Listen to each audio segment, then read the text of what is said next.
Okay, we can start now. Dear ladies and gentlemen, I will be speaking in the Serbian language. David here has all the necessary equipment to understand even us, the Serbs, even though it's sometimes not easy, but miracles do happen.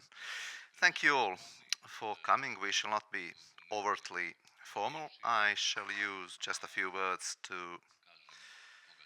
describe who we have here as our counterpart today, and also to explain why we are doing this in such a format of promotion of our book as it is officially listed. We invited people from institutions, from the university, who can understand it, who are willing to understand this, who are interested in what is happening today in our near environment in Europe and globally.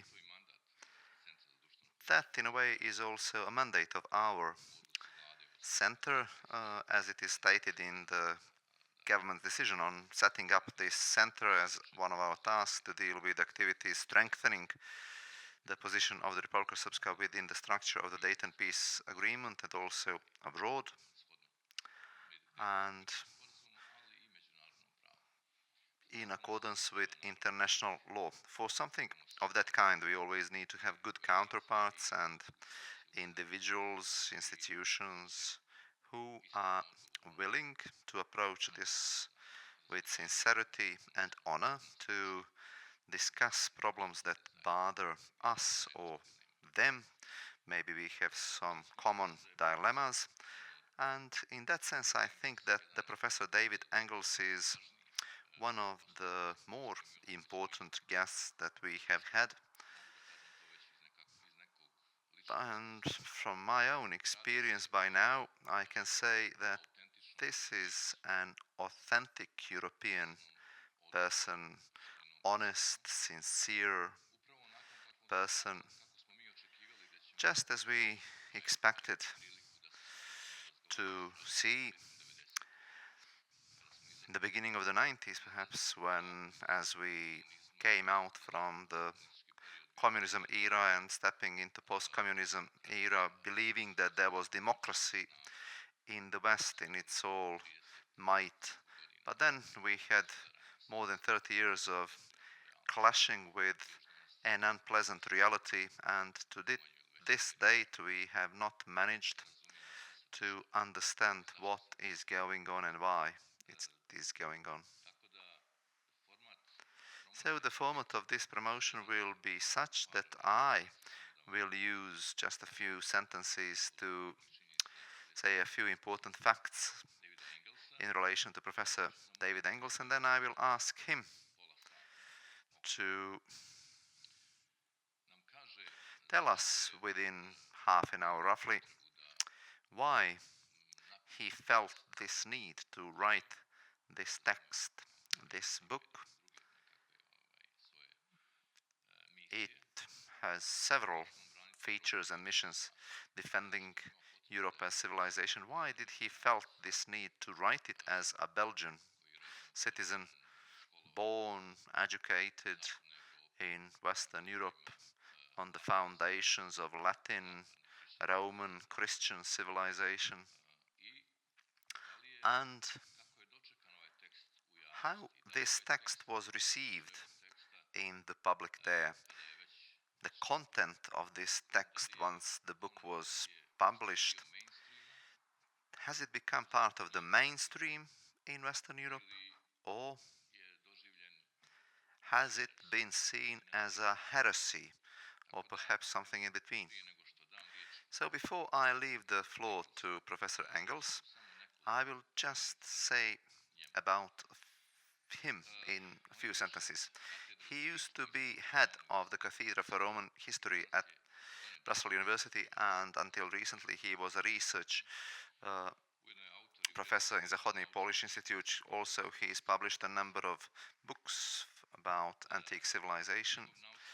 His professional work includes Hellenistic and Roman world, meaning that he deals with Roman law and sources directly, which is the basis for any serious diagnosis.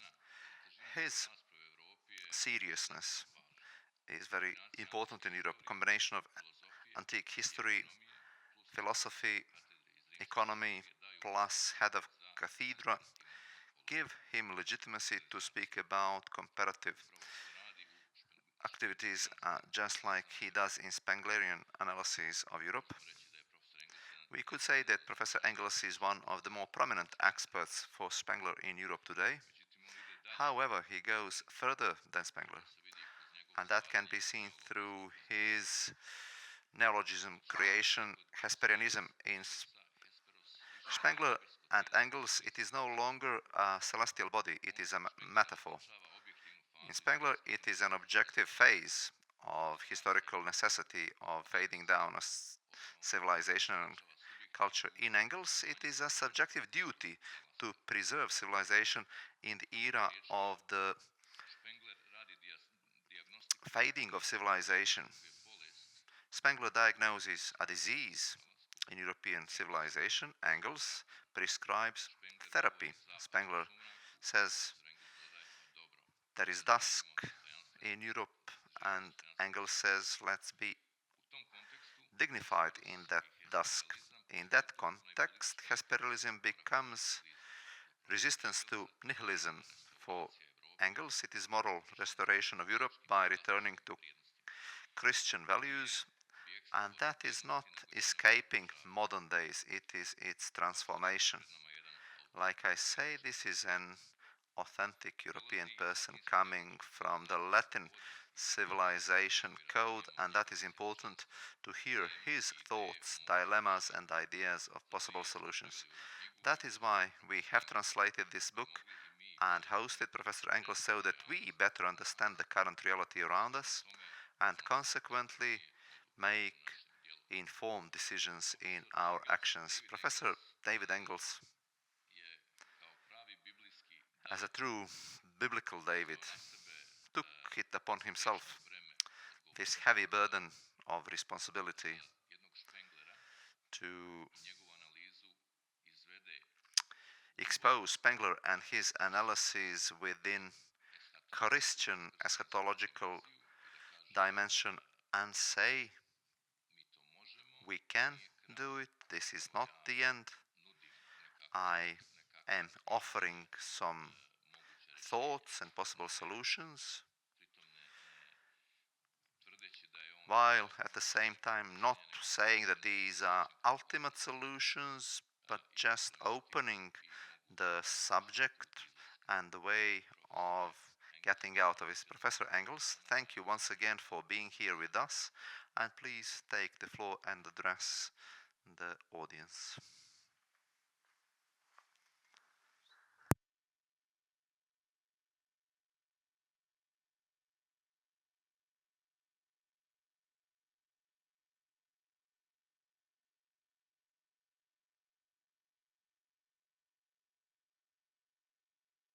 Push on the yeah. Now it works. That's fine. So first, thank you very much for these very kind words of welcome. Thank you very much for these 2 days already here in Banja Luka, which feel already like an eternity. So it has really been a wonderful time. I've learned so much about your region and about also your vision on Europe and how you experience Europe. So already for me, this has been a very important event that will also give me a lot of food for talk for during these next days and weeks and perhaps even months. I'm also very happy and proud and honored to see this book of mine published now, translated into the Serbian language. So this is really wonderful, and I'm really looking forward to our discussion and also to seeing how such a book can be also welcomed and discussed and understood and criticized in a positive sense in the Serbian public. So I'm really looking forward to what kind of impact this could make.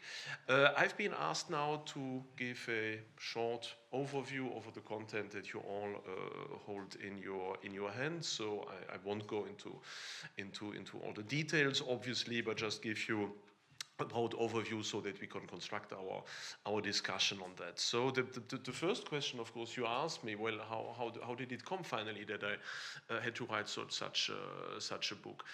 It has been already perhaps 12 years or so that since the publication of my book Le Déclin, where I've tried to show the analogy between the crisis of the present-day West and the fall of the Roman Republic, first century BC, that I started to try to make my contribution or to make my voice heard on European history. And since then, I've tried to participate in a certain fight for Europe, because as you will see also during that book, I'm neither a Euro federalist, which is usually associated with being politically rather leftist and multiculturalist and globalist and so on, but I'm neither nationalist or sovereigntist. I'm something in between. I'm something that one could probably call a European patriot.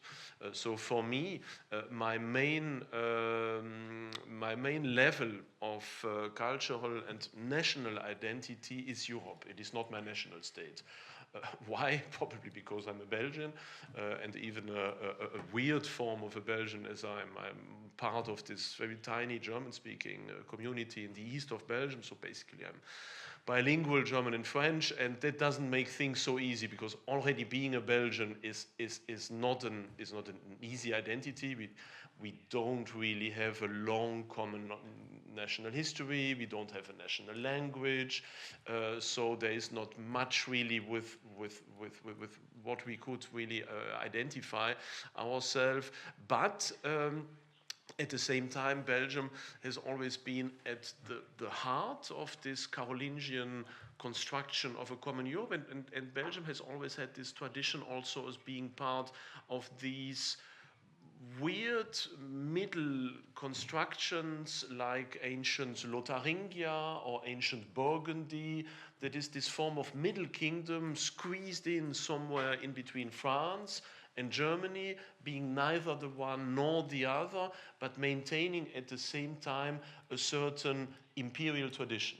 Imperial tradition in the old sense of Europe, not in the sense of imperialism, one nation state bloated up to some form of colonial dominance, but the old imperial tradition that is a supranational state system that is fundamentally rooted in Christendom. And as such, it is perhaps also not really a surprise that, as I'm coming from the heartland of the old Frankish settlement, from the territory where Charlemagne has been born, just some kilometers from where I live, where Aachen, Aix-la-Chapelle, the first capital of the Carolingian Empire, was situated, that basically coming from such a region, I have a very strong attachment to this European tradition.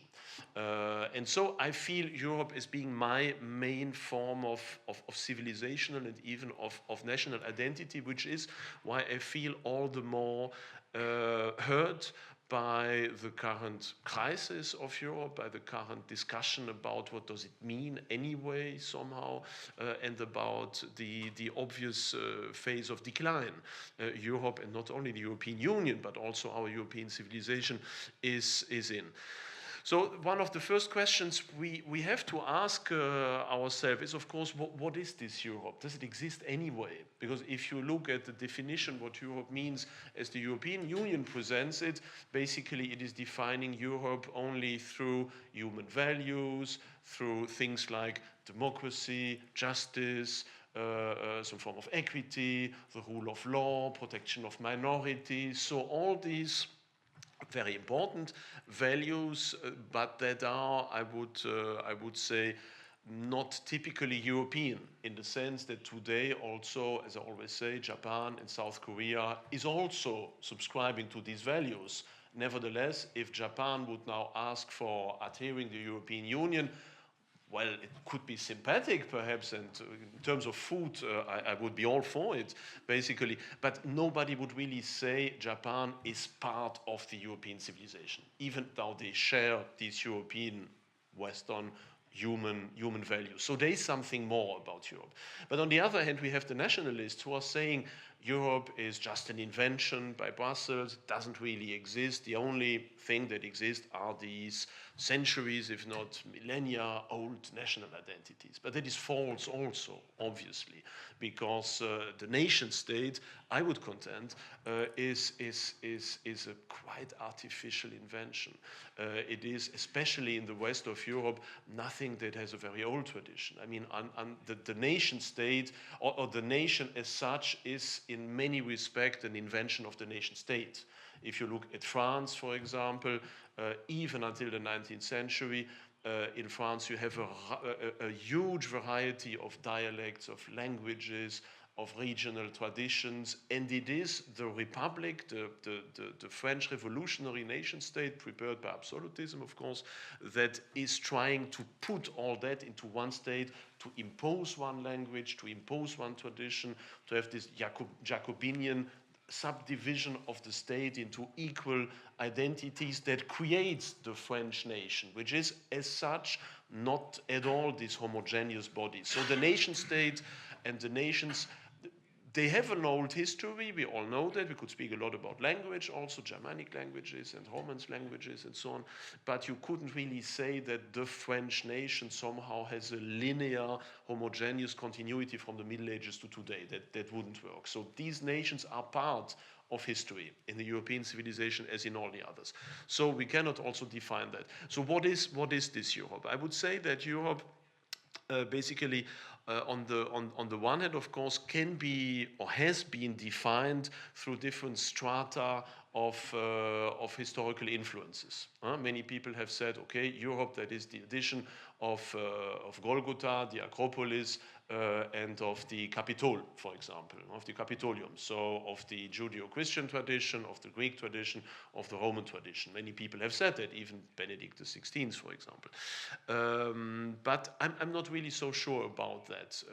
I rather think that, yes, the influence of the ancient Near East, so of Judaism, the influence of Greek thought, the influence of Roman statecraft and law, the influence of the Christian revelation, and also the influences of the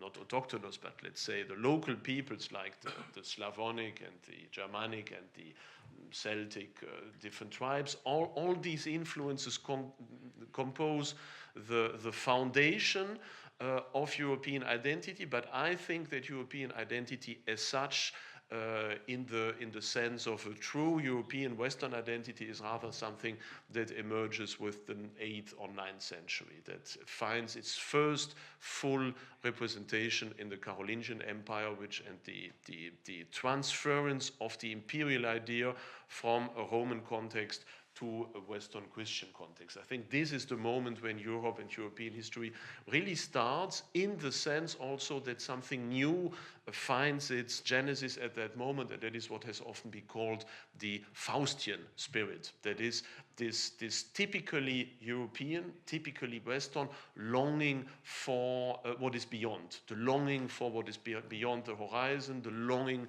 for the height, the interpretation of everything as force, as dynamism, that is so opposed to the very static, corporeal, plastic nature of classical antiquity, for example. And this longing, this hybris from a certain point of view, is something that is typically Western, that you don't find in Greco-Roman antiquity, that you don't find in ancient China or even modern China, in India, in Islam or other civilizations. I think this is what makes us truly European, and this is basically the heart, the psychological heart of our civilization that emerges after the migrations of the people in the early Middle Ages. So I think that if we are asked, what is it, what does it mean to be European? In the end, it means being like that. But it is quite ambivalent, because if we have a look at the dynamics of civilizations, we can see that this Faustian longing is in itself neutral when it comes to its impact on the world. You have on the one hand a first phase of European history where this Faustian spirit is oriented towards transcendence.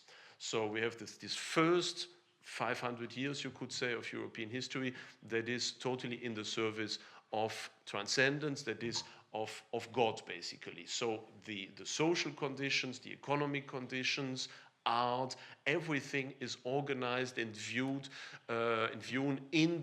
from the perspective of what is beyond, basically.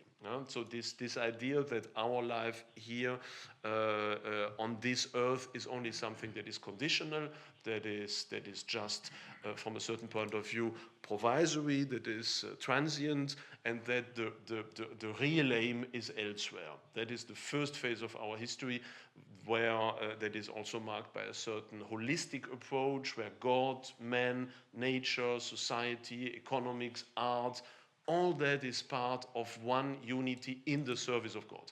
And then you have this shift in the 16th century from one extreme, or from one paradigm to the other, the second paradigm being antithetical, you could say, to the first one, where transcendence is basically replaced by immanence, where it is not anymore God, but the human being, where it is not absolute values, but relative humanist values, where it is not the soul and salvation, but and interiority, but expansion, where it is not theology but hard sciences that are the priority. And so with where it is not the oneness of the one church in the West, at least, and the one empire that is fundamental, but rather the multiplicity of confessions and of nation states. All this starts basically with the 16th century. That is the watershed between those two paradigms. And I would say that today we are at a moment where this second paradigm, this antithetical paradigm, to speak in Hegelian terms, comes to its utmost completion. Modern wokeness, as we experience it today, is not an accident. It is not something that just has a history of 5 or 10 years, but ultimately it is the consequence of this rejection of transcendence. Ultimately, wokeness is the consequence of the Renaissance humanist program in a very long term, but I think that is something we could explain. Of course, through different stages, humanism and some form of relativism and nihilism, but ultimately it leads to wokeism. And the advantage from a certain point of view is that we now reach a moment where wokeism is leading itself totally ad absurdum, where we talked about that yesterday, where basically the utmost form of protection of human dignity is abortion, where the absolute form of expressing feminism is wearing a veil, for example, where the absolute form of expressing democracy is, for example, imposing censorship of the liberty of speaking, and so forth. So we have many respects, many fields where we see the pushing this idea of homo mensura, that is, human being is the only measure of all things. If you push that to its extreme, if you take away the idea that there is some form of absolute truth, beauty, and goodness that can only be approached, of course, in a very imperfect way, but still that is somewhere there, and that grounds, or that makes it possible for all the other values to be attached to something that is absolute and not just relative. So in short, a moment today where this humanistic relative program is leading itself ad absurdum and is probably ending. And so what is interesting is that if we have a look at all the other civilizations, we see something very similar. If you look at classical antiquity, you also have a first phase rather associated with the Greek Dark Ages, that is, so-called Dark Ages, as they speak about the Dark Middle Ages. But that was a period of intense faith, of aristocratic values, of a holistic society, the period of Homer, of Hesiod, so of that form of a very deep religious belief. And then, of course, with classical Greece and the invention of pure reason and so forth, we have the rejection of that. In China, we have the same. We also have the Shang dynasty and the Western Zhou dynasty that are also living under the transcendent paradigm, whereas then later, especially with the spring and autumn period and the Warring States, we enter also a very rationalist paradigm, and so forth.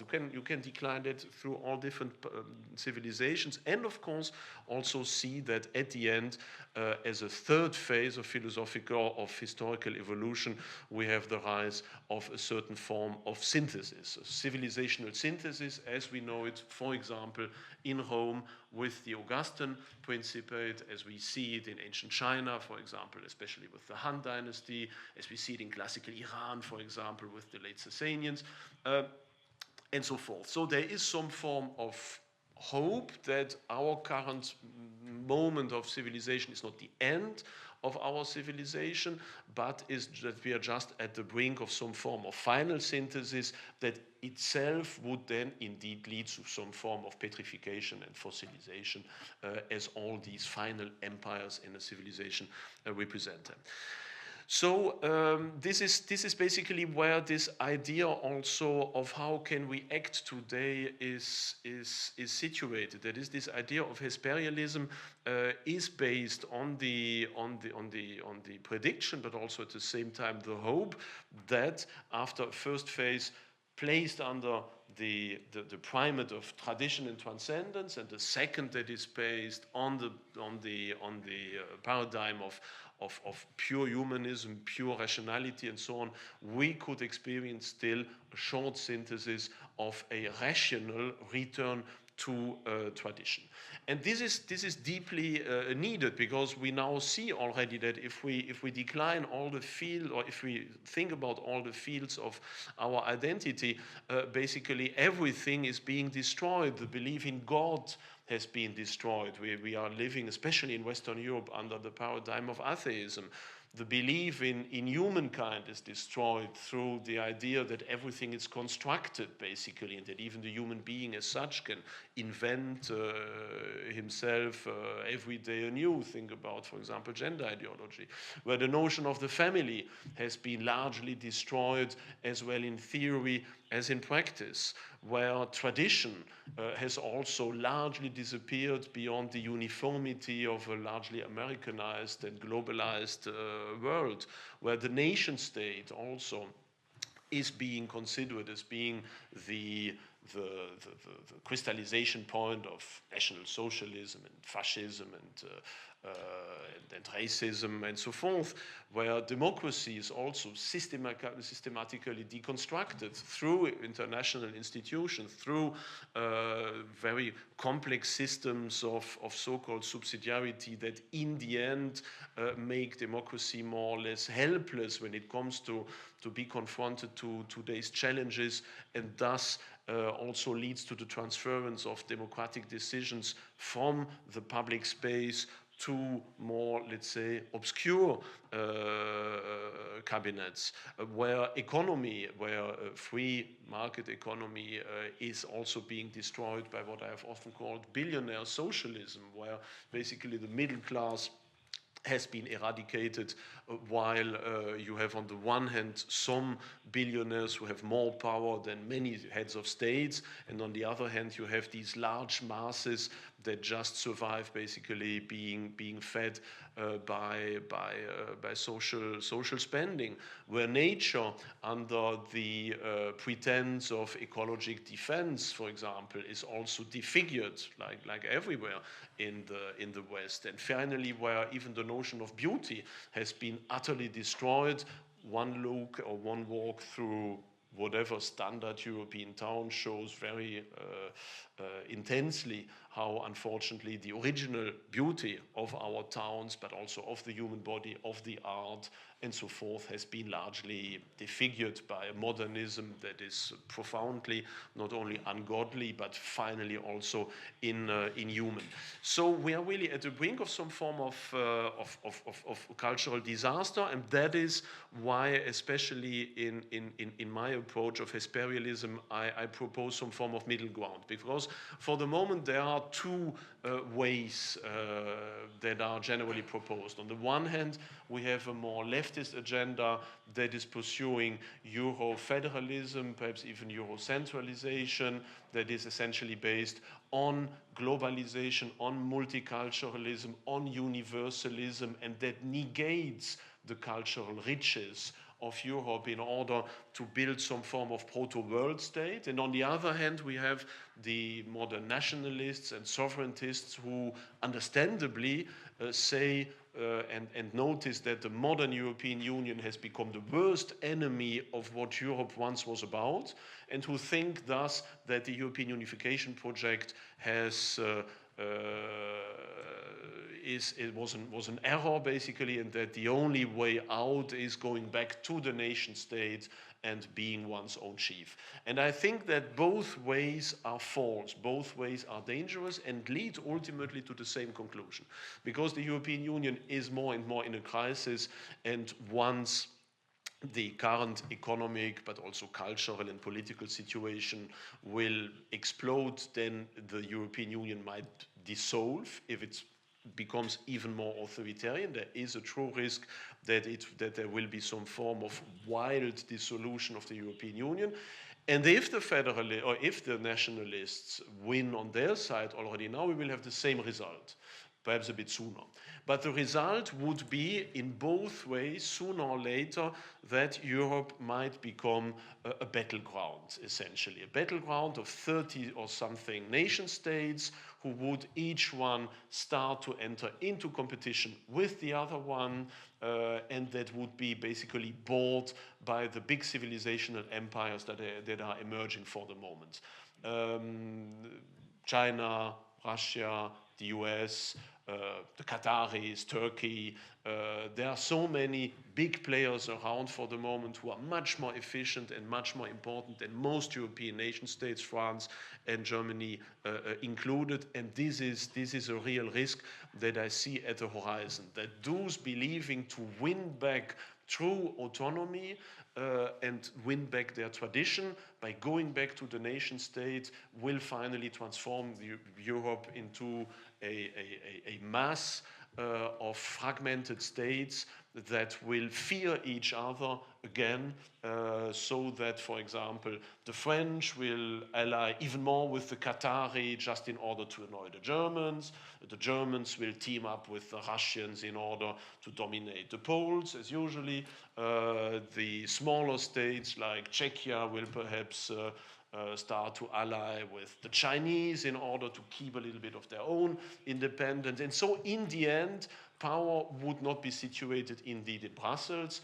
but it would be situated even outside of Europe. And so there is this real risk that we will lose this last historical chance to become our own player within this multipolar domain. And this is why I try to show for many, many years by now that the only way out is some form of European patriotism, that the only hope if we want to defend the European nation state is to precisely strengthen the European level.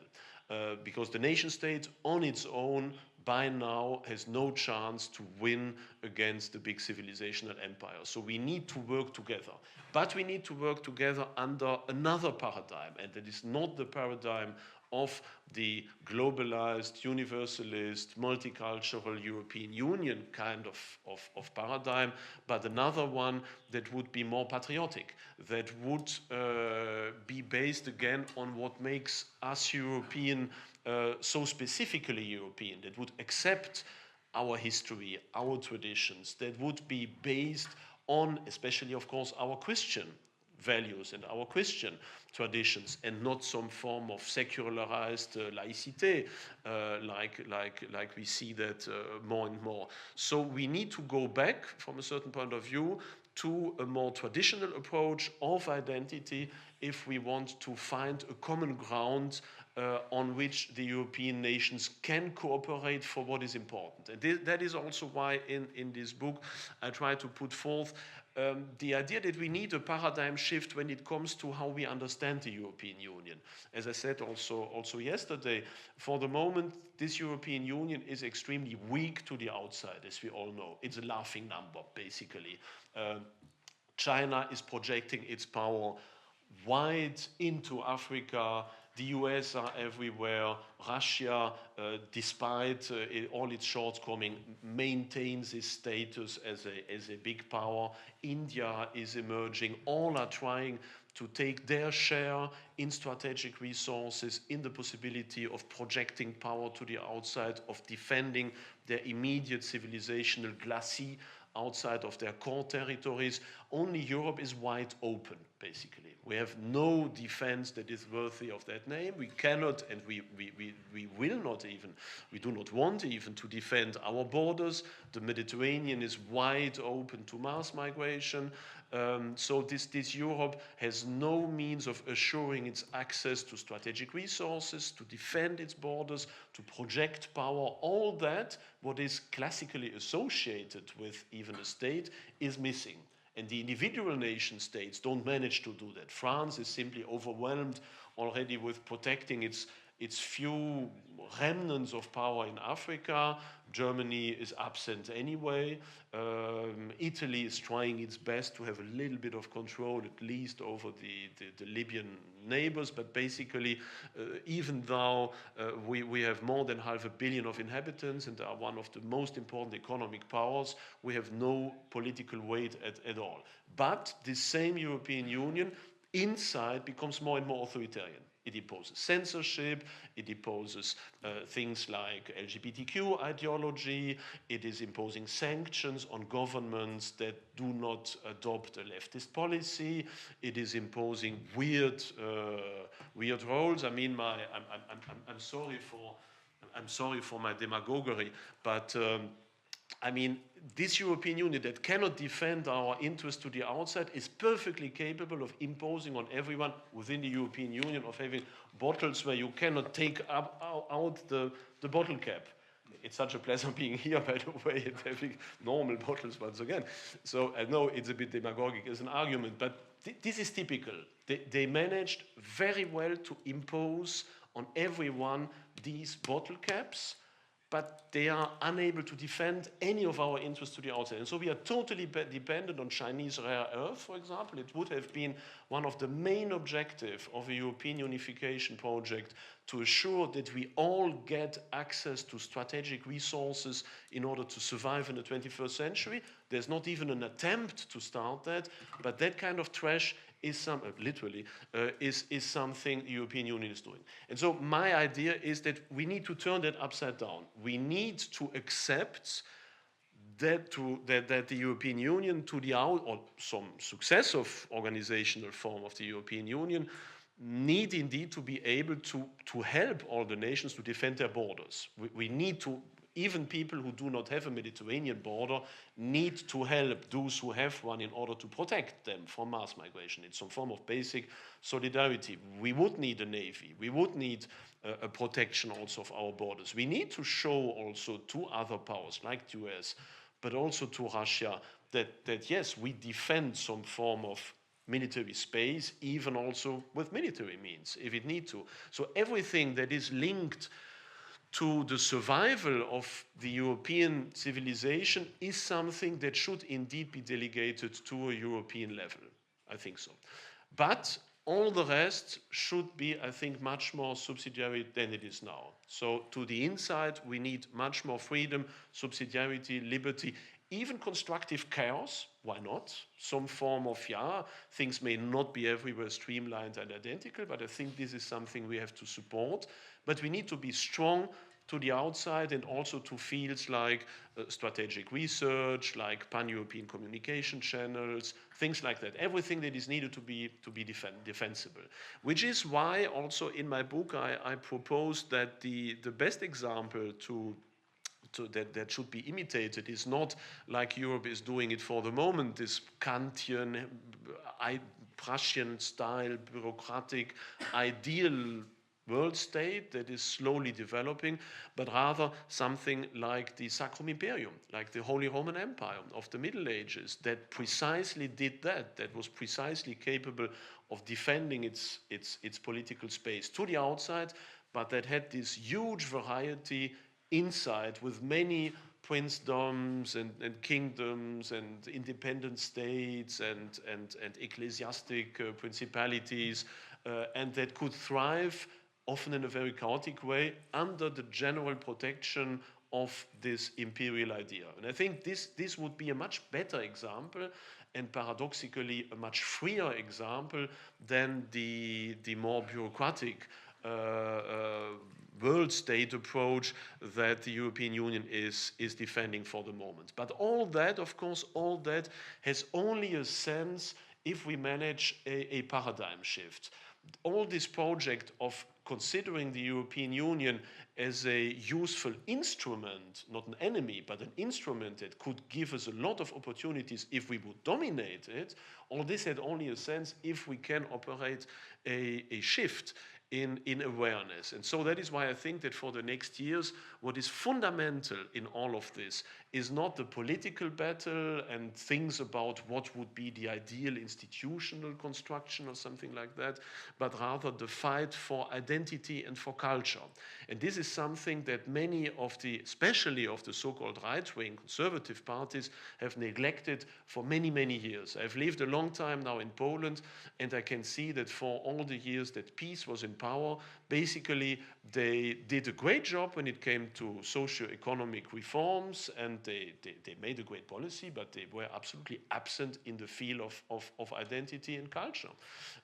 They did not even notice that it is fundamental not to make the people rich, but to make them aware of their identity and to understand for what they are fighting. And that is something that the conservatives very often are neglecting, but that is fundamental. We once again need to invest a lot of attention in informing the minds of the people, in freeing them from a certain point of view from this nihilism and of modern wokeism, but to explain once again this deep inner cohesion between believing in transcendence, valorizing tradition, loving the family, having kids, educating them, loving nature, but as a creation of God, respecting beauty not as something that is relative, but something that is absolute. So to impose a shift of awareness. And from that perspective, one of my talking points I often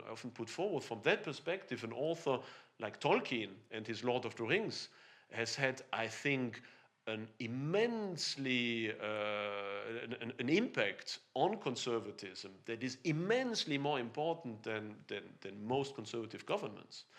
I mean by that it's this cultural politics that is fundamental, and only if we manage to reach at least an elite of young people and to show to them that conservatism is not just about wanting to go back to the 1980s or any other period you would prefer, but it's rather about a certain mindset. It's rather about defining yourself not through pure materiality, but through transcendence and whatever stems from that this is the fundamental shift we need to work about. And from that point of view, before talking just about institutions and laws and things like that, we need to found academies, we need to found universities, we need to write books, we need to do great movies, we need to compose great musical pieces again, we need to write novels, we need to educate children, we need to build again beautiful monuments.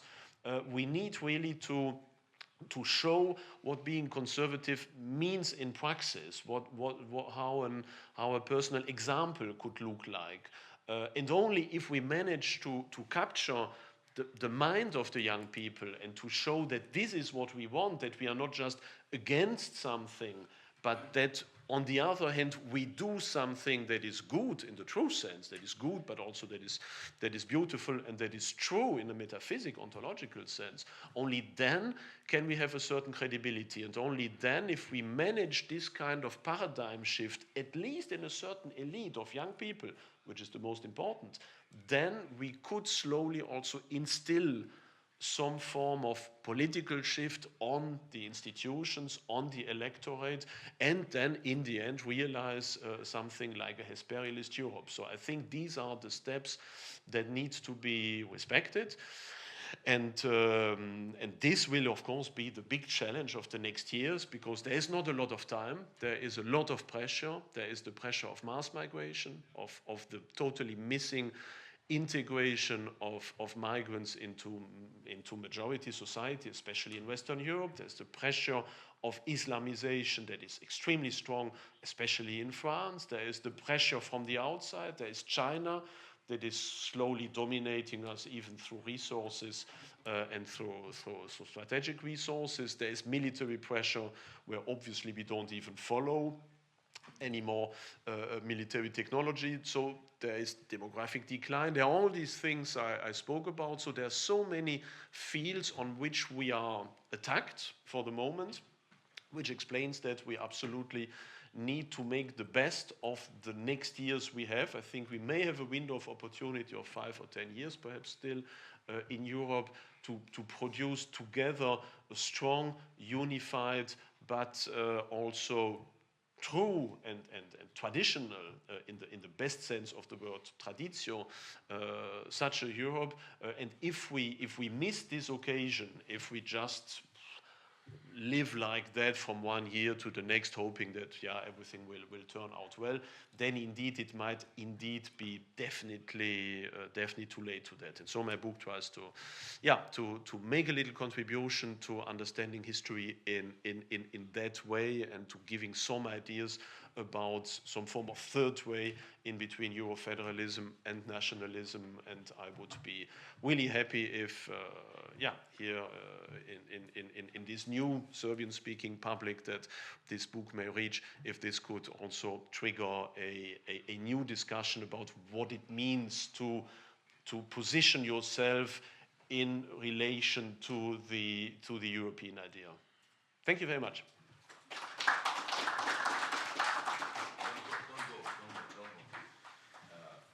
Thank you. Just the second question was, idem na srpskom, izvinite.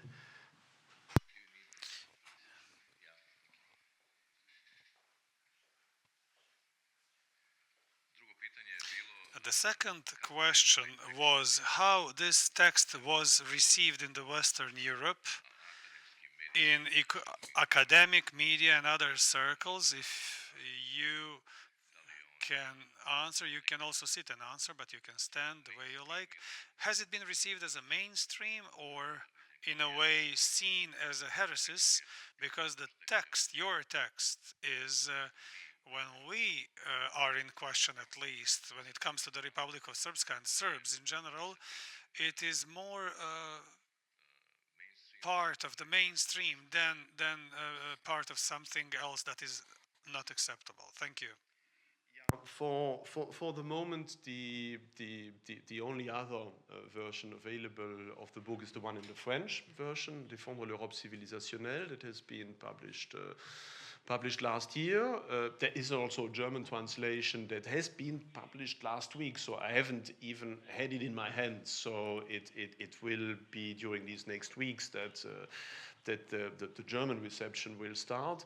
So I can't still say anything about how the book will be received in Germany. But in France, the reception was very positive. Once again, most of my books have I don't say that to flatter myself, but most of my books have a quite positive reception in France and a not so positive reception in Germany.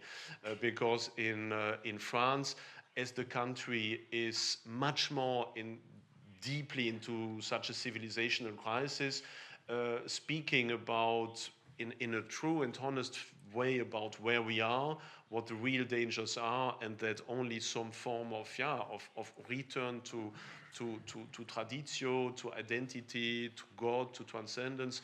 This is something that in France has become, I wouldn't say mainstream, but quite largely discussed and accepted. You are not an alien in France if you speak about Christian values, about tradition, about some form of civilizational patriotism. That is okay. I mean, in France you have, even if you are a royalist, this is something that in France is not a problem. If you are, for example, in Germany and you would be a German royalist, then probably you would end up in prison. And you do end up in prison, by the way, if you are Reichsbürger, that kind of stuff. If you say in France, well, the French Revolution was an error and I would prefer the Bourbons on the throne, yeah, sure, let's have a pastis and discuss about that. So this is totally different from the German approach. And in France, Défendre l'Europe civilisationnelle has had some very nice discussions, an interview in Le Figaro. So it was not considered as being heretical. Of course, leftist media would prefer to ignore that, and it's not at all, of course, their cup of tea, but it's not totally eccentric. I fear that in Germany there will be much more issues about the book, because criticizing woke ideology and criticizing all this materialist approach is not something that they like, even more so as I would say that my more civilizational approach is something that probably the media don't expect or understand. I think the German media, they only see two categories. Either you are left, green, woke, multiculturalist, globalist, Euro-federalist, or you are nationalist, sovereigntist, racist, whatever. And if you say, yes, I'm fundamentally pro-European and fundamentally European patriot, but at the same time, I don't think that our entire history has just been an addition of different crimes, but to the contrast, that we have so many great things that we have produced, and so many things, especially in the Middle Ages, which are absolutely which we should adore and admire and try to emulate. This is something they don't know how to deal with. Even more so as in Germany, the Germans interpret or have interpreted their own history until now, first positively, then negatively, through the Prussian nation-state lens. That is, they think, or rather the Prussians, the Protestants, essentially in the 18th, 19th century, have interpreted the old idea of the Sacrum Imperium as having been some form of error, as having been, some first imperial but insufficient nation state, and it's only Prussia that unifies the German states and gives them finally their own proper nation states. So a quite negative vision of this empire that was not bureaucratic but highly subsidiary, that was not Protestant but that was Catholic, and whose basis did not lie in the east but in the west, in the Rhinelands. And unfortunately, this Prussian vision of identity and of German history is the one you still have today. It's just turned upside down to the extreme that, yes, they think that German history was like that, but that in the end, Prussia is, of course, the militaristic, traditionalist enemy, and that thus Germany needs to become multicultural and basically dissolve its own identity.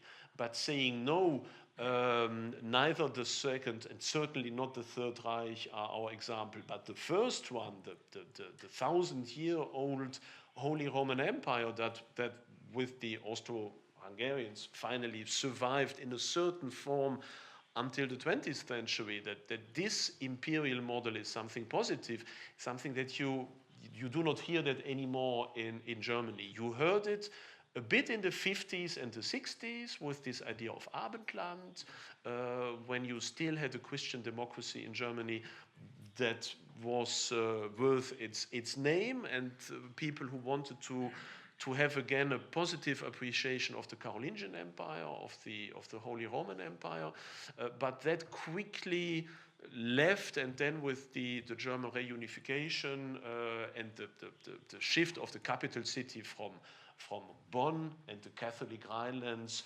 to Berlin in the middle of post-Protestant atheist former RDA, DDR. This is something that has led to a paradigm shift in Germany, and so I think that probably many people, especially in the left media, will not know how to deal with such an approach, because this will be too unusual. It doesn't fit into the classical stereotypes, left and right and European and nationalist. But I don't expect a lot of, let's say, a lot of compliments, especially from the mainstream media, unfortunately. And I'm not sure about many conservatives, because German conservatism is still very strongly influenced by a more liberal, a more Protestant, a more national approach. And my approach, which is more European, which is more social, and which is certainly more Catholic than it is Protestant, is something that in the German conservative milieus is not usual. So just in short to respond, this is more or less how reception has worked or will probably work in the future. But I have written this book also from a perspective of my long stay in Poland, where I lived for 7 years. And of course, the ideas that I defend in that book are not anymore valid for the majority, or for the immense majority of the Polish people, but in general, the Polish people, even many people on the left, would probably say, yes, of course, we need to defend Christianity, the family, a healthy form of patriotism, and so forth. In Poland, this is also quite mainstream. So I can understand when you say that also in Bosnia or in Serbia or generally in this part of the world, this is not exotic. In Poland, it is a bit more exotic, but not as much as it is in Germany.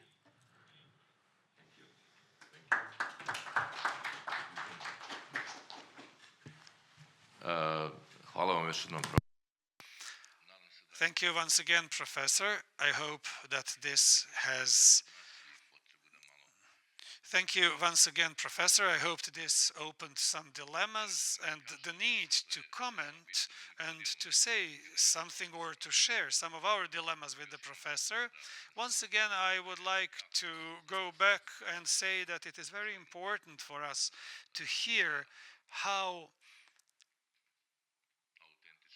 authentic, serious, extremely educated men from the European country, how he, who belongs to Latin, Christian, Western European civilization code, how he thinks. It's very important for us to hear how he thinks, and especially for us here in Banja Luka. And last night, when I welcomed Professor, at the most western border of Romanian Byzantium civilization. It was interesting for him to hear, because his understanding of the world is determined in that, pretty much determined in that way as well.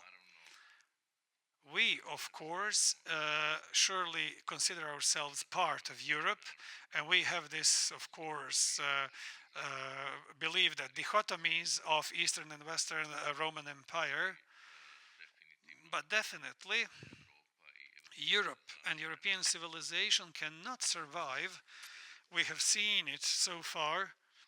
They cannot survive without formal or informal cooperation between Eastern and Western Roman empires, because Roman legislation, Roman law, and later Roman Greek legislation, that the whole civilization is, our civilization is based on, European and United States, America's civilization, they are based on this Roman law, and among other things, the fact that through Roman law, man becomes persona that this law defends.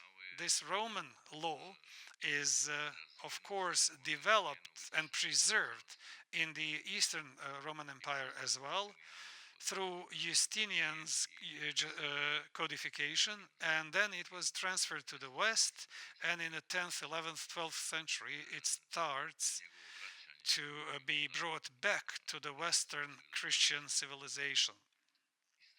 And from that point of view, it will be interesting in the coming period, because most probably we shall come into situation to find a new model of cooperation of these cultures and civilizations. Here we have specific experience that we have managed, and I will later say why. So we have managed to preserve our identity, European identity, not only Christian identity, but also the identity of this civilization that is founded, established on the Greek-Roman law. We have managed to preserve it even through 500 years of slavery under the Sharia Turkish Ottoman Empire. We have also been able to preserve it in spite of genocide that we have suffered in the Second World War by the representatives of this Latin or Western Catholic civilization, European civilization, which again, those are residues of past times.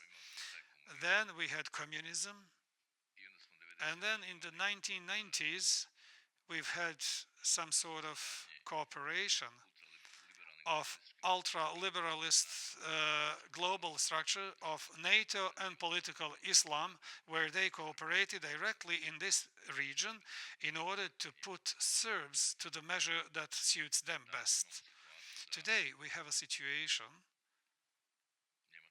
that German official, basically with the passport of Germany, of German state, and diplomatic visa on this passport, that he behaves literally, and I mentioned this several times, as a Nazi Gauleiter, and he unfortunately belongs to Nazi structures, and we have come into a situation that this person, and we are talking about Mr. Schmidt, that he basically actually dissolved our parliament, which is a product of Dayton Peace Agreement. It happened for the first time after the war. So what is the problem right now, even bigger than we feel right now, is that things that have mainly happened in this area, some part of borderlands of Europe, and then it was going towards Central and Western Europe. So that's why I said, among other things, that's why I mentioned Muslim brothers in Bosnia and Herzegovina. That's why I'm mentioning now Mr. Schmidt and European structures. So unfortunately, we come from your future. That's what I mentioned. I don't want to take too much time. Last night we discussed many things, yesterday at the faculty, last night at the dinner. It's, in this sense, it's very important to hear, and I would suggest that we start discussion. Please ask whatever you're interested to hear. It will be very interesting to hear what's going on in Paris or some other European cities, and how Professor sees the future of those cities and those countries, because what's very important to know, Professor, just like any other historian, is dealing with processes of long time, and now it's important to find out how he sees and recognize phenomena of those processes that have happened in the previous period and what's going on right now. So please ask your questions.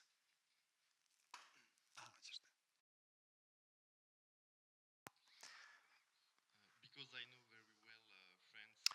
S obzirom da dobro poznajem I would like to know how do you see the Serbian society in this process of decline, and what do you have maybe advices to the Serbian people related to this? Because I have the feeling that maybe the Serbian society is living in illusion about the decline, and we don't understand very well the phenomenon of entropy. and I don't think the Serbian society have a lot of innovative ideas and a proactive approach to the phenomenon of decline. So what do you think about all this? Yeah, thank you. Thank you for that question. I think that not only all Western states, but nearly all states on this earth are for the moment touched by the decline of the West. In the west of Europe, it's obvious, but even if you look at Russia, even if you look at China, you everywhere have the same idea of materialism, hedonism, families are shrinking, and so forth. It's in different degrees, obviously, from one state to the other, but I don't see for the moment any model state that would escape this tendency. I've lived, as I said, 7 years in Poland. We had a conservative government that had its faults, but basically that was certainly much better than any alternative. But even they have managed at best to slow down a little bit this decline, this cultural decline, but in the end they couldn't reverse it. That was very, very clear, especially with young people. I mean, Kaczynski could go to mass every day. That hadn't any impact on the fact that young people lived through TikTok and Netflix and all the stuff they saw by their smartphones. Even if you go to Hungary, Viktor Orban is certainly doing a great job over there, but it is not a conservative Musterland. The young people have everywhere the same problems, and this ambient materialism is basically everywhere. Sometimes a bit slower, sometimes a bit quicker, but nobody will escape it somehow. So it needs to be recognized, and it needs to be fought, as I said, through positive examples, through cultural politics, through identity politics. But very often I fear, especially these last years after my experiences in Poland, that I think probably everyone will have to go one way or the other through that. It seems not to be something you could avoid. I had hoped 7 years ago, I've written that a lot also in Polish media, especially at the beginning of 7 years ago when the Visegrad 4 was still also an alternative, when it seemed that Poland, Czechia, Slovakia, Hungary could form some form of more traditionalist, conservative, defensive bloc within the European Union, and perhaps work together with Austria, perhaps with Croatia, with other states, form something like a better European Union within the European Union, and learn from the errors of Western Europe and say, okay, we don't want to imitate that, we do something different.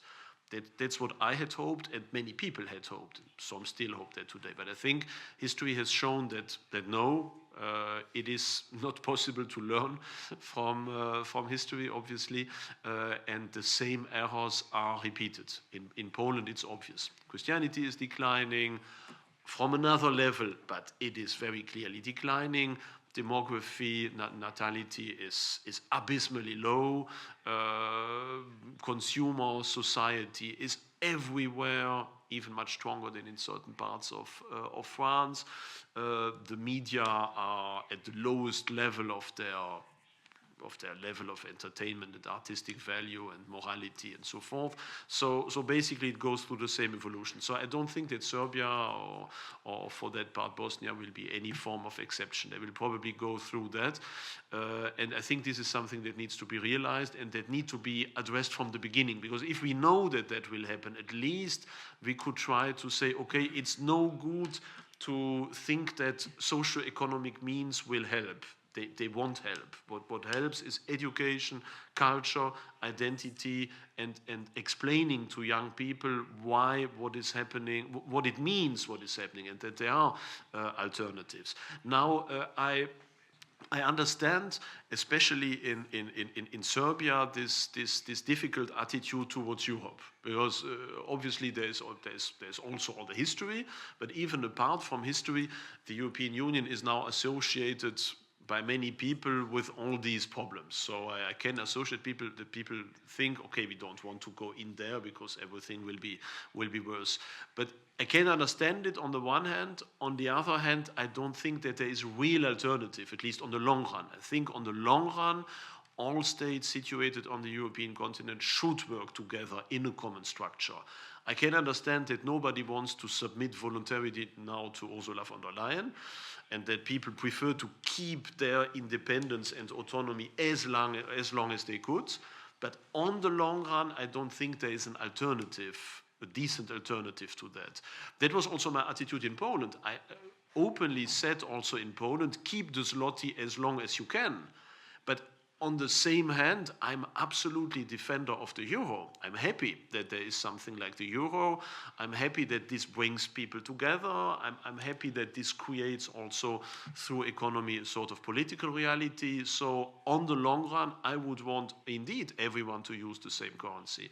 But I can understand that as long as the European Union is dominated by that form of ideology, that you don't want to give them even more power. Same is with the army. As you hear, I'm absolutely defender of the idea that Europe needs its own military capacities. But I would never give Ursula von der Leyen an army. So that's why I think, yes, I would want all that, but first we need to change the minds of the people. And that is a bit my response also to the attitude of Serbia and Bosnia and your region and so on. It's a dilemma somehow, but I don't think that on the long run, at least, national autonomy will be a solution, because it will just mean on the long run being dependent on someone else.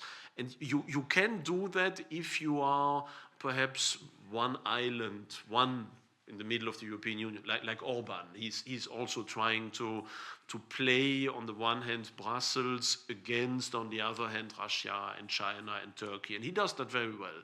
But, okay, he's Orban, this is Hungary, so one can do that. But if we imagine 30 states all doing that, all scheming and all trying to pit their protector from China against the protector of the other state that comes perhaps from the US, then this will just create an enormous mess. And so I think in the long run, we should develop a very strong and healthy solidarity within this European continent, within this European civilization, because I still think that even for the smaller states, and even for those states who are proudest of their national identity, this identity can only be protected on the long run within a European structure. That is a bit my mantra that I repeat for many years, because I know that it is that for some people, especially in France, because we were speaking about France, this is not understandable. They say, no, don't want that, souverainisme, la France éternelle, l'indépendance, etc. But we see already with Brexit, for example, that what has Brexit done finally for the UK? Not much. Economically, it's disaster still. When it comes to mass migration identity, it's worse than it was before. When it comes to the place of the UK in the world, I don't think that this idea that through and via the Commonwealth, UK could once again thrive, this has not functioned. So in the end, and if you look at elections, until now at least, not much has changed in terms of elites. Well, we will see during the next elections, of course, with the return of Farage, how this may play out. But in the long run, going out of the European Union or out of European cooperation is, I think, not a true alternative. So that's what I would also say for Serbia. On the long run, it has to find its place within Europe, if it wants or not. I think it's the only solution on the long run, if it doesn't want to become just a satellite of someone else. Thank you. Izvolite, pa ćemo profesor Šeranić iz Dino. Professor Engels,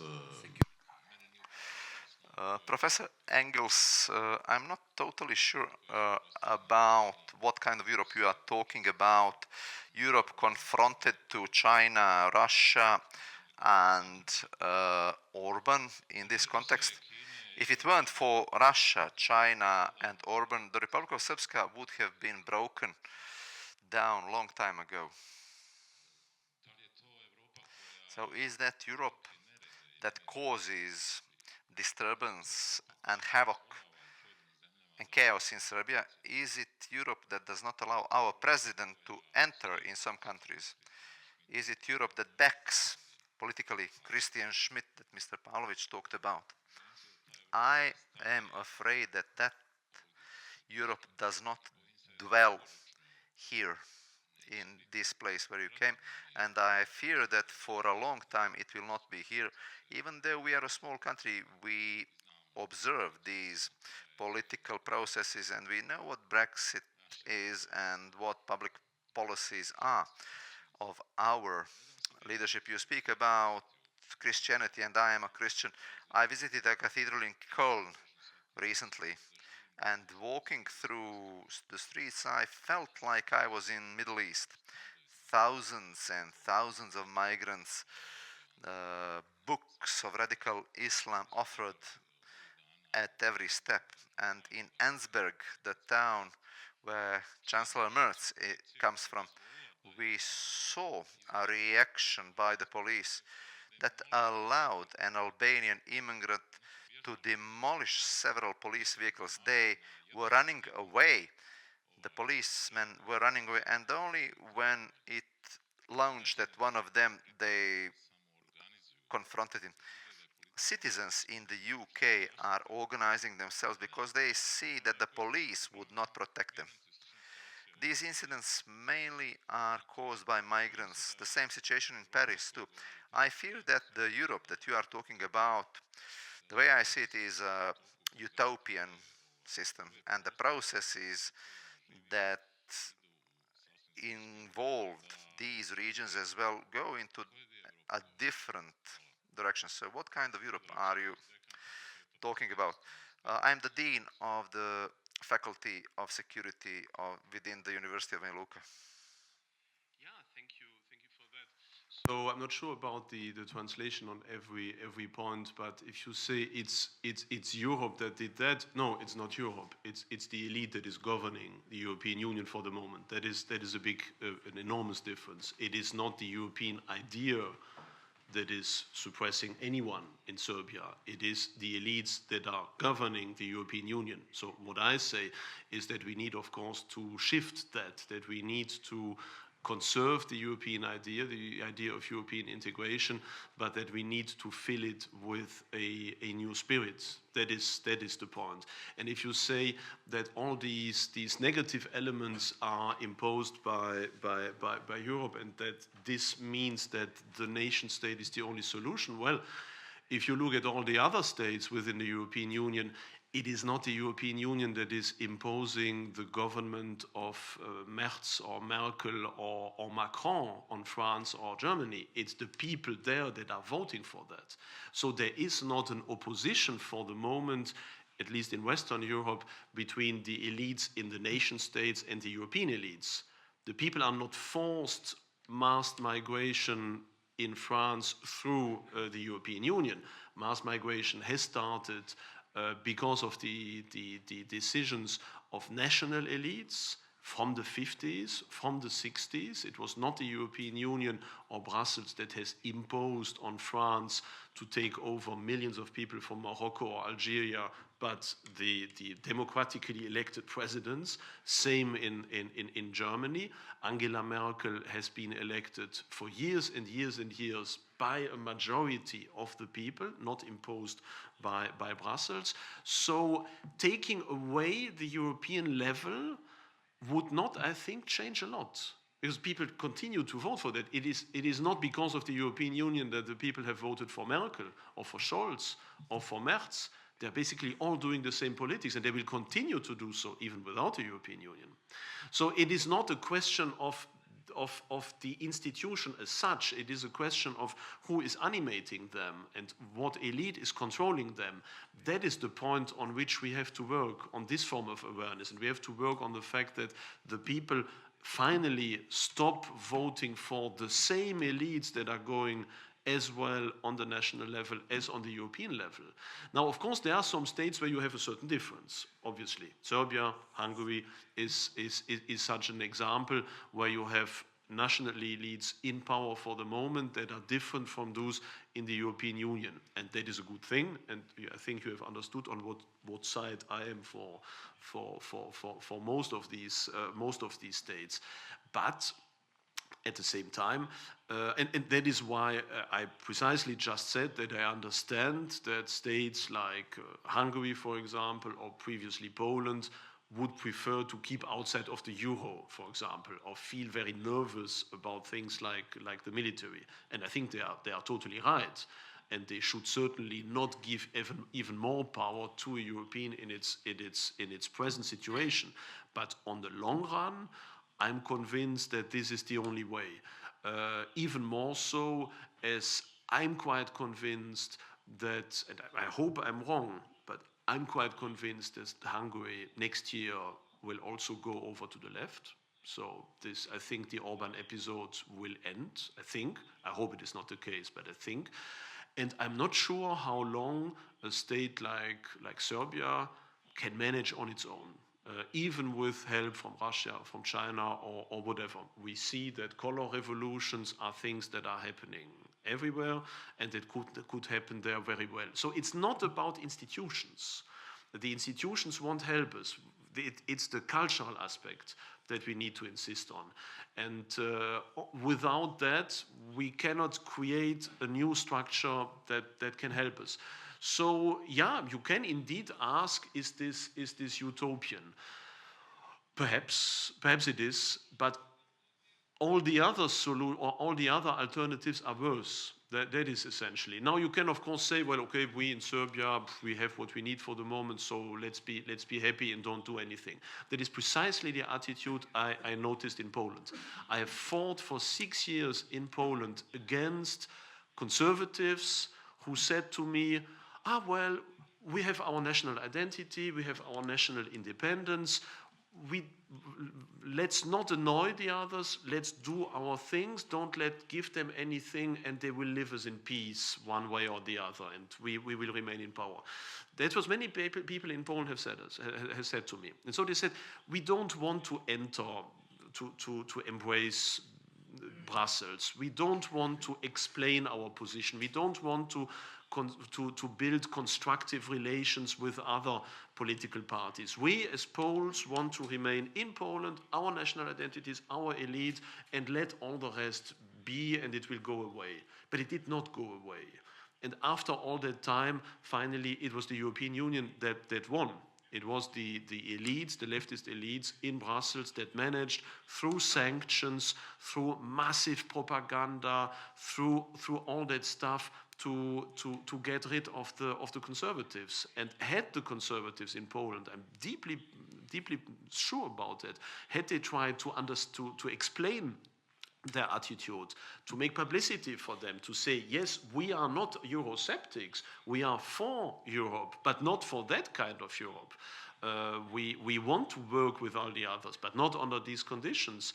And our politics is such and such and such. And had they also tried to explain that to their own young people, then perhaps history might have become a bit different. And so that is why I say that on the long run, I'm persuaded that it's the only alternative we have on the long run. But of course, I admit, my personal main loyalty goes to the European identity, as I do not have a national identity. I have perhaps a regional identity. Yes, I know from where I come, but I don't have this national bastion. So that shapes, of course, how I see things, and why for me it has always been this defense of the true European civilization that has been so important for me, much more important than the defense of one or the other nation state. I love Polish civilization, I love the German civilization, I love the French civilization, I've lived everywhere, I can understand all that, but I care much more for the whole of the European Western civilization than I would care just for the interests of one. I can understand that Germans want to have their interests defended against the Poles or against the French. I can understand that for the French, I can understand that for the Poles, but I don't take part in that little game because I don't feel solidary with these endeavors. I can understand that, and some form of healthy competition is a good thing, obviously. So I wouldn't say everything needs to be settled. No, if they want to have some additional gain one against the other, that's part of the game. But on the long run, I think it's our main focus, or my main focus, is on the European level, and I think that it should be probably for all the people on this continent. As a point of reference on the long term. But on the short term, yes, I don't think I would advise Serbia to join the European Union. I don't think I would do that for the moment. So on that, I'm with you. That I would say, if you remain out of that for the moment, if you think that is necessary to keep your own identity, super. But the danger is there that if you do not fight that in an efficient way, and if you do not fight these problems conjointly with the other Europeans, then that form of separatism could be a danger. And that is why I say, yes, value your nation state, idealize your history, at least the good parts of that, do your cultural politics, but I think it can only have a sense if you do that conjointly with the similar endeavors with all the neighbors. If not, it will lead sooner or later to your own discredit and sooner or later to some new color revolutions. Još jedno pitanje, pošto smo već probili termine. Another question, since we have already gone by all our terms. Engels, thank you very much for fantastic, nice presentation today. My name is Frano Jehuda Kolonomos Martinčević, and I'm professional musician, concert organist, first of all, and academical professor also. I was working in the Mostar in the university. But in the last time, I become much more interested in policy. I was before also, and I'm a member also of the Jewish community in Bosnia and Herzegovina, and political advisor. So it's fantastic to have you, first of all, here, because this is one new experience also from us, because mostly we listen quite another type of messages from the Europe who coming, and now you're waking up the hope that the sovereignists, conservative forces in Europe are not died, because unfortunately, like we said, many things, especially this is what Mr. Professor from university here in Banja Luka was managing also. It's the really problem, a big problem. How I see the situation, it's on the ideological level here. In the 90s, Serbian people and also Christian people here on Balkans, even Croatians, who I belong to one family where I'm mixed from the Croatian father, Catholic father, and mother, Jewish mother from Macedonia. And I saw that actually in 90s, we was really like my dear friend Dusan was managing, we was going something before, 30 years, something before what Europe going through today. And the first president of Republic of Srpska, Mr. Radovan Karadzic, was managing actually about this situation already there in this time, when it was terrible and disastrous war in this region here. All these problems, what we have it with the Muslim Brotherhood and the Islamic Jihad, what come here in the form of the Bosniak policy of Mr. Ali Izetbegovic in this time. Yeah, actually, it was actualizing something what Europe will face, not even today, but already 10 years ago with immigration, with all these problems. So how I see the problem, and I want to ask you also about, you was talking about, unfortunately, quite pessimistical perspective of the things what happened in the last decades. But also, I like to see the light of optimism and the solutions. What is solutions for us? Like a Jewish man, I'm minority in this country here. And of course, I feel this growing up anti-Semitism, what is one of the segments of the Islamization of the Europe, actually collaborating with the woke, liberal, globalistic forces who unfortunately destroyed our country, Yugoslavia, and also was bringing a lot of problems here in this region, and what we didn't resolve even today with all this political situation, even in Bosnia, what we have, Bosnia and Herzegovina, sorry. So I like to see and ask you about ideological basis for consolidation of the sovereignist and conservative Christian forces in Europe, what we was talking now about. How you see the perspective of this collaboration between these countries? Because you said Orban is one island in all this situation. Like, let us see, for me, good example. And even Republic of Srpska also, it's another one, and the President Vučić and the government in Serbia. Of course, the government in Republic of Srpska, traditionally. So I like to see more concrete, what is the project actually, because other side have very concrete and very strong political project. What's taking our lives and destroying our countries, destroying our traditions, or families, or religious values.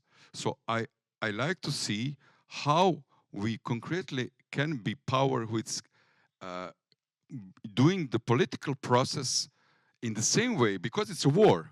I'm sorry to say, but it's a war, actually, ideological war. So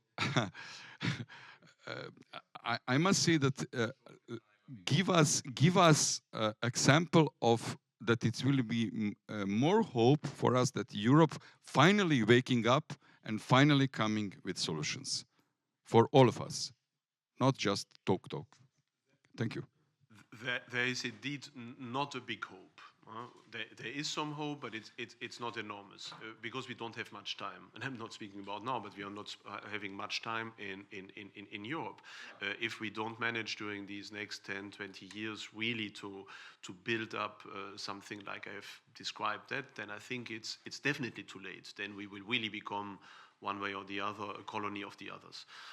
So indeed, the time is pressing for that, and that is why I think that the foremost point should be the cooperation between European patriots. I think that is the priority, that at last the French patriots, the German patriots, the Serbian patriots, the English patriots, whoever should more and more realize that they have, broadly speaking, the same problems, that they have the same enemies, that it is a battle they can only win together. Because if they are separately, they will lose it. Exactly as the Poles have lost their battle, as the Hungarians might lose their battle, as other experiments also have not functioned. Because I'm persuaded the majority of the European population wants to keep the European Union. They don't want to go back to the nation state. So that is an ideological point of view that will never put them to power, which is something that the French have understood. Marine Le Pen has dropped Frexit. It's not anymore any possibility. The AfD doesn't want exit. They are also thinking about new alternative possibilities. So more and more the European patriots are understanding that going out of the EU won't solve any fundamental problems. It will give them a bit more independence, and at the same time, it will also make them lose a lot of possibilities of influence over the rest of the world and their environment. So we need to work together. And that is something that is growing slowly, that was not yet so much there 10 years ago, but that is increasing, and that we should bring forth. And it doesn't matter if the states cooperating or if the parties cooperating are within the European Union or not. That's not the point. It's the point that that patriots cease to let themselves be brought into confrontation with each other, but realize that they have more to win about working together. That was one of the errors also of the Polish conservatives, because of things related to the war, and I believe they were morally absolutely on the right side to be very unhappy about what happened in Poland, and that reparation questions and so on have not been settled in a satisfying way. But jeopardizing the possibility of working together with other German patriots by bringing up, before we work with you, we want, I don't know how many billions of euros in compensation. This is something that on the short term perhaps had some electoral success, but on the middle term totally alienated any form of cooperations between the Polish and the German patriots. And so we have that a bit everywhere. So I think that we need first to build in cooperation between the different European patriots some form of understanding where we are able to see how we can tackle our national resentments and all the old histories that are there everywhere, basically, because we need to face that the real danger, and the real danger for the future is not talking again and again and again about the Second World War and all the stuff that happened 100 years ago or whenever, but that the real issues, you mentioned it, Islamization is one of these. The mass migration is another one of these. The fact that we do not have any real strategic research, that we don't have access to resources, that we don't even want what we want to do in terms of foreign policy, all that should be first settled between European patriots. And if they manage to have a convincing program, then I think they will also have a much more public impact. Because I think that if until now many patriotic parties are not yet in power, it is also due to the fact that the majority of the electorate doesn't want to leave the European Union. They want to remain within.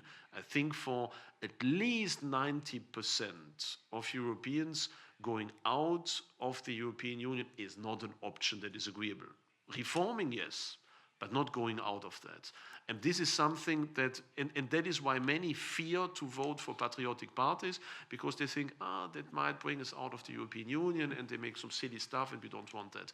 But if they can convincingly say, no, we also are European, but we are European patriots and not just multicultural globalists, then it could be a strong advantage. That is something we have to work on. But I see the issue. It's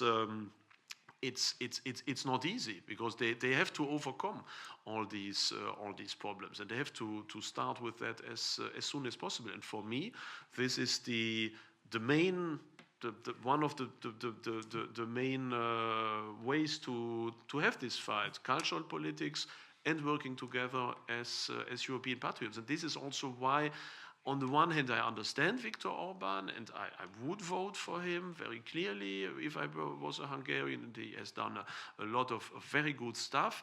But you cannot, on the long run, say, as he did for a certain part, we Hungarians are defending Western values and Christianity in Europe, and at the same time also say, but we also have our privileged partnership to Russia, and the Chinese are our good friends, and we do a lot of cooperation, and we are also part of the Pan-Turanian movement, because in the end we are also a Central Asian people that has similarities with the Turks and so on.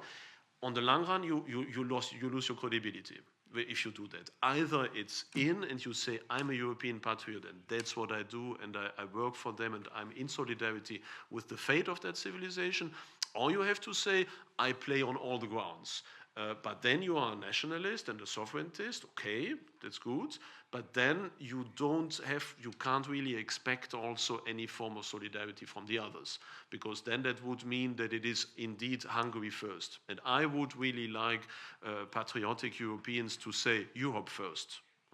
And make Europe great again, and not just make Hungary great again, make Luxembourg great again, no, make Slovenia great again, because if we start with that, then basically it's over. That's my idea. But I know, of course, yeah, it may seem utopian, because the chances are not high, but I think all the other options are worse. Hvala mnogo profesoru Engelsu. Thank you so much, Professor Engels, for your honesty, for your thorough and in-depth approach. We have just started opening many dilemmas, and apparently there will be more dilemmas in the future. That is why it is important that we speak openly and to say what we think. It is good when we disagree on some matters, because that forces us to seek new solutions, because conformism is the most dangerous thing. Thank you all for spending your time. Thank you all for coming here to share your thoughts, to hear new information. And as usual, we record all our activities of this type, and it will be on our social networks. So if anyone needs anything from today and yesterday, they will be able to see or share. It's there. And we remain on the same path. And I hope that we will see each other soon. Thank you again.